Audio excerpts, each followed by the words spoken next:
पंचायत के सन बढ़ाई दी होगे किया गे माई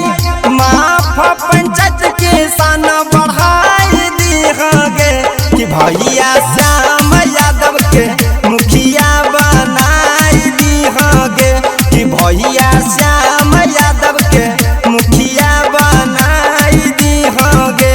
किया गे माई माफ पंचायत के सन बढ़ाई दी होगे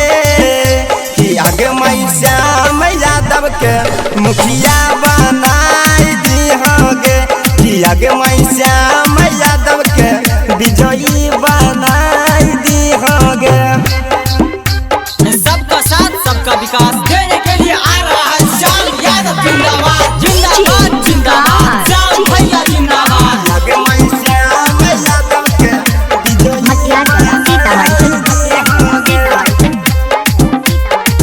किया गे माई कहबन दलाल के पीछे नया जइगे किया गे माई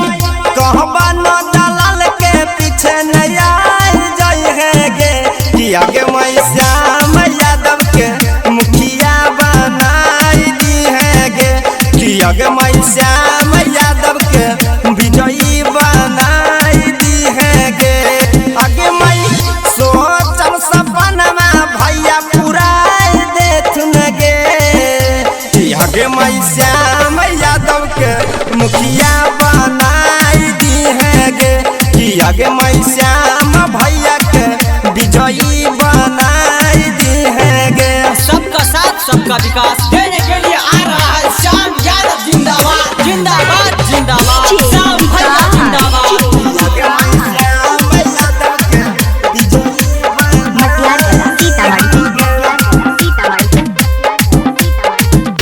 किया गे माई पंचायत के कमावा सब कराई देथुन गे किया गे माई पंचायत के कमावा सब कराई देथुन गे किया गे माई श्याम यादव के मुखिया बनाई दी होगे किया गे माई श्याम यादव के मुखिया बनाई दी होगे किया गे माई गरीब परिवार के विकास करथुन गे